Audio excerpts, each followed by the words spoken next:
we incarcerate. So like, yeah, if you looked at any country, almost any country in Europe, they are incarcerating like 10 or like, 7-8 times less, per 100,000 people than the United States. Like we are putting so many people in prison that it's like, it's well and good that it happens in other places that they have these defense mechanisms, but here it's like really pivotal. Yeah, no, I just meant like... No, I don't know. I mean, like, I know about the history. Not every country will have like public defenders, for example, which is like actually a good thing, even though it doesn't matter because the American criminal justice system is still fucking objectively the worst on the planet with like, I don't know, with I guess exceptions to like... military tribunals, which we have here as well, so that's even worse than the current, like than the civilian criminal courts that we have. But yeah, I was just thinking Japan for the most part because like you were there and you were committing crimes. No, well, I wish because I just want to live there. But no, their criminal justice system is really weird. I don't know. They will like basically torture you into a plea before there's any sort of like, I think they have like a 99% conviction rate. Wow. I mean, so we kind of do that here in a way. I mean, like pretrial detention is a form of torture. Yeah. And Japan does that as well, is what I mean. Yeah. They do it up that's to, what we do here. I think it's legal up to 28 days, which is still better than the American system because pretrial detention can be months, permanent, years.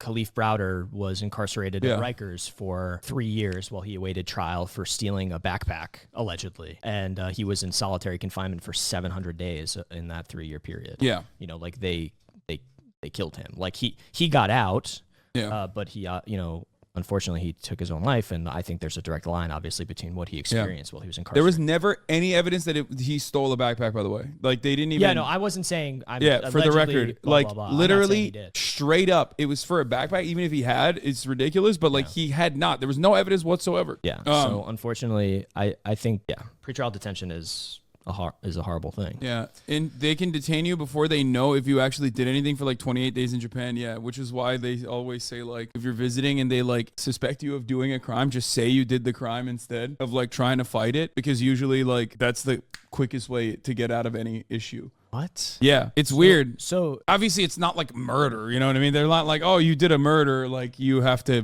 go through the proper process. But if it's like a minor, like a petty crime or some shit. Well, murder's not really like a big deal, you know what I mean? It's just like one-on-one. Yeah, true.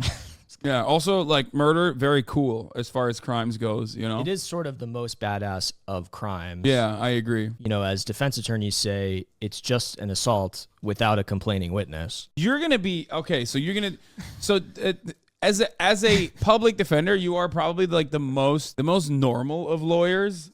No, that's not true at all. No, I think like it's the most palatable to me, at least. Okay, fair enough. I mean, what you do is you defend people who don't have money to hire or retain counsel, and you're doing it in criminal situations where like they would literally, their detention would be significantly worse. Oftentimes, what percentage of like your clients, I guess, is that the right term? Did you say clients? I say clients. Okay, what percentage of your clients are like arrested over petty shit like loitering or like homelessness? Well, so like I don't want to get into my clients specifically, but speaking about it generally, the vast majority of arrests that occur in the United States, like we're talking more than like 75% are for petty crimes and misdemeanors. Yeah. You know what I mean? And the way that most people interface with the police in the United States is like on the street, like in their car and on the highway and stuff like that. So most of it is petty, right? And I think that's also a misconception that people have because of the reporting on it by the media in various capacities. And then also like politicians, using it cynically to get points from people to say like crime's out of control, you're unsafe, we need to be tough on crime, and blah, blah, blah, blah, blah. But yeah, it's a lot of petty stuff. But the thing is, like, I think it's really important to, like, we can make those distinctions for the purposes of like talking about it and understanding the ways in which it's unjust. But with the idea of abolition, we should be careful because there are still a lot of people there are still a lot of violent crimes that happen where people are incarcerated for those things. You're trying to get in a debate.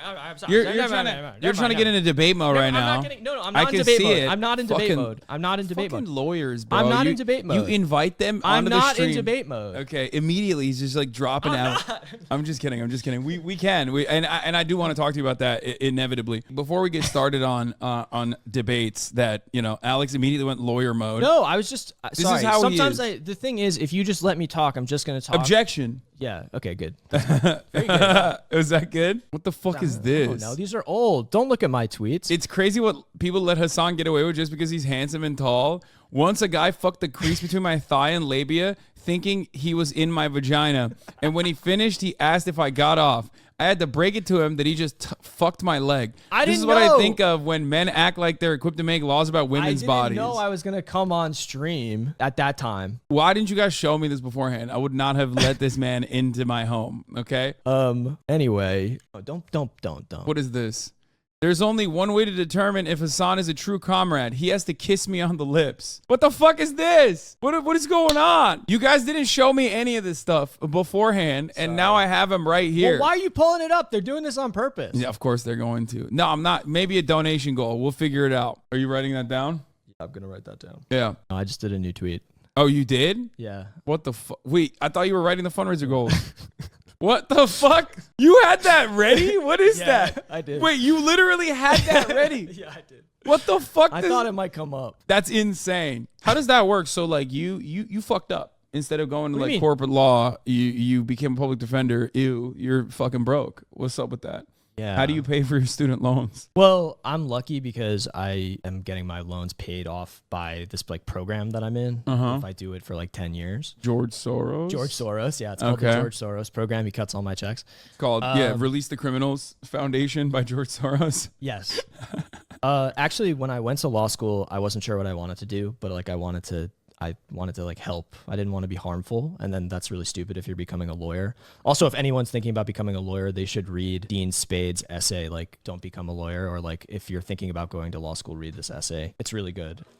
Because a lot of the most kind of like radical people who go to law school get caught up in kind of the machinery. And truthfully, even a public defender is like a noble cog in a way, right? Like I'm still inside of this machine that is just like constantly crushing people. And I can try to do my best to help, but it's still doing that every single day, and that's what it's designed to do. But when I went to law school, I didn't know what I wanted to do, and I think because of honestly like propaganda and everything, people think prosecutors are like really cool. Like every TV show and like Law and Order, which Law and Order, I'm going to be honest, like does kind of rock as a show, but very woke, but like in a very liberal way. It's not. Yeah, it's sure, woke okay. in a liberal way where it's like criminals deserve to go in perma jail all the time, and they're always bad and wrong. Whereas like. I like the simplicity of it. But then also like, you know, they're like addressing trans issues and whatnot. But yeah, for your grandma to watch, which is and also it's got Ice-T, which is huge. I'm a big Ice-T fan. Yeah, love his Twitter. But yeah, I didn't know what I wanted to do, and then I started working for this former public defender on this thing called the Mass Incarceration Project at the Center for Popular Democracy, which is funded by George Soros. That's it. Oh, dude. Oh, of course. Got him. We fucking got him. All right, that's enough. No, we got him. You're under arrest, sir. But I worked for this program, and they were writing policy to overturn the 1994 crime bill, but like at a city level. So you're anti-Brandon, which is fucked up. Okay. We're pro-Brandon. Yes, I'm anti-Brandon. On the broadcast. And I realized, I guess the main thing that changed was I realized that everything I was doing was part of the machinery. Like, I was learning how the system functioned. I wasn't learning how to like take it apart, and I didn't want to be a part of that in that way. So I felt like one of the least harmful things I could do was be a public defender. But there are a lot of other great jobs that lawyers, like immigration attorneys, labor lawyers for the, you know, employees. Like there are lots of people who do great work besides public defenders who deserve, you know, their recognition. First, we're going to look at some of the other TikTok lawyers and ask Alex why he's not like them. Because they make good content, whereas you make bad content. Their content is great, and my content is dog shit. Yeah. That's the big difference. Everybody knows it. What about this? This guy would probably defend me. In court with my client, we absolutely crushed his case. Look, this was a second-time DUI. Yeah, he was leaving the Rufus Du Sol concert at the Hollywood Bowl, had some drinks, had a dirty dog, a delicious glizzy, and allegedly he got behind the wheel and crashed into another car with an angry person in it. Yeah, that's really fucked up that angry person was angry when the guy was angry already. Yeah. He had a bad attitude. His lawyer was at the concert too. What the fuck? We called the police. Now, it was at issue whether or not he was really the driver or if it was his girlfriend driving. Oh, the interesting. police never even asked him if he drove his own car.